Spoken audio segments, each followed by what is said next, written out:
Sebelum pergi, Aji Saka menitipkan telur ayam itu kepada Mbok Rondo untuk disimpan di penyimpanan padi.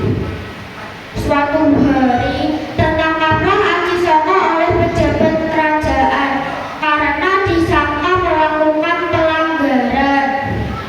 Oleh karena itu, sang raja menantang Aji Saka oleh beradu kekuatan. Wahai Aji Saka, jika kau memang benar-benar sakti, bertarunglah melawanku. Aji Saka pun menerima tantangan itu dan menyuruh Dora pengikutnya untuk mengambil keris pusaka yang berada di Pulau Majeti. Sesampainya di Pulau Majeti, Dora mengutus bahwa dirinya disuruh oleh Aji Saka untuk mengambil keris pusaka.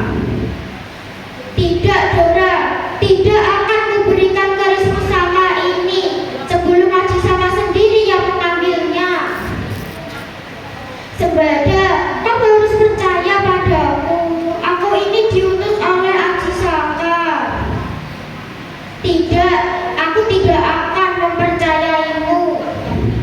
Mereka berdua pun bertarung dan mereka berdua tewas dengan bersimbah darah. Setelah menunggu Dora cukup lama, Aji Saka menyusul Dora ke Pulau Majeti. Aji Saka kaget karena melihat mereka berdua tergeletak tewas dengan bersimbah darah. Ya Tuhan, mengapa seperti ini? Mereka berdua memang benar-benar pengikutku yang sangat setia. Aji Saka pun menguburkan kedua abdinya. Karena peristiwa tragis ini, Aji Saka menciptakan aksara Jawa, yaitu Bono Coroko, yang terdiri atas 20 huruf untuk mengenang peristiwa kesetiaan Dora dan Sembada, dan agar manusia tidak bersikuku terhadap pendapatnya sendiri, untuk pentingnya bermusyawarah. Setelah menguburkan kedua abdinya, Aji Saka kembali ke Medan Pamulan untuk menerima tantangan dari Prabu Dewata Cengkar. Aji Saka pun memenangkan pertarungan itu dan diangkat sebagai raja di Medan Pamulan. Namun, konon pada waktu itu Prabu Dewata Cengkar bukanlah mati, tetapi ia berubah menjadi buaya putih di Laut Selatan. Singkat cerita, telur ayam milik Mbok Rondo sudah menetas. Mbok Rondo kaget, ternyata itu isinya adalah naga. Dan naga itu bisa berbicara, menanyakan ayahnya kepada Mbok Rondo. Mbok tahu siapa ayahku? Mbok Rondo pun menyarankan untuk menemui Aji Saka dan menjelaskan tentang naga itu dari awal sampai akhir.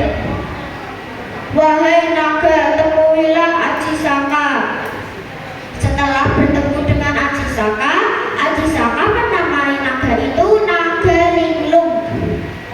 Wahai Linglung, kau aku sebagai anakmu, tetapi kau harus berhasil membunuh Prabu Dewata Cengkar yang konon menjadi buaya putih di Laut Selatan. Baik, aku akan melaksanakan perintahmu, Raja. Tetapi kau tidak boleh melewati permukaan bumi. Kau harus melewati bawah tanah. Baik. Naga Linglung pun berhasil membunuh Prabu Dewata Cengkar. Setelah berjalan cukup lama, Naga Linglung menyundulkan kepalanya. Ternyata baru sampai di daerah timur Purwodadi yang dinamakan Desa Jono. Setelah sampai di Medan Pamulan, Naga Linglung disuruh bertapa oleh Aji Saka agar menjadi manusia. Di sebelah selatan lapang Medan Pamulan. Dalam pertapaannya, Aji Saka menuntut Naga Linglung untuk tidak memakan apapun dan tidak menyakiti manusia.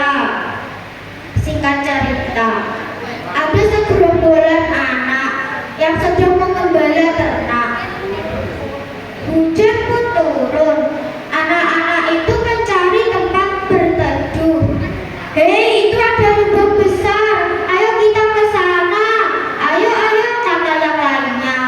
Tetapi ada satu anak yang memiliki penyakit kulit.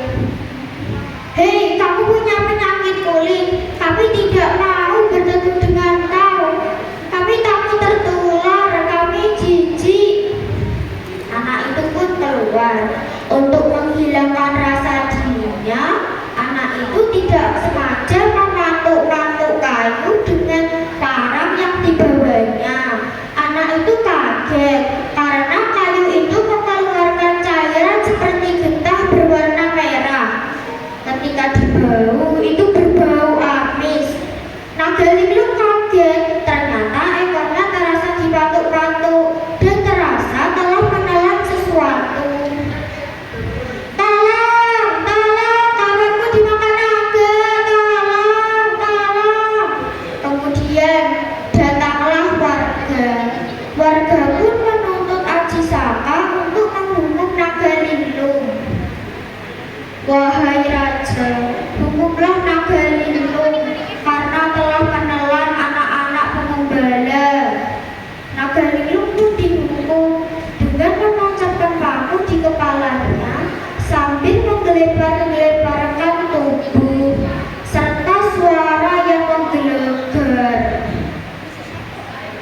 Fenomena ini masih disaksikan di Kuwu yang dinamakan Belunduk Kuwu, dan ada juga tempat kesembilan anak tersebut ditelan yang disebut lapang, oro-oro. Peristiwa ini disebut dengan oro-oro kesama. Demikian kisah oro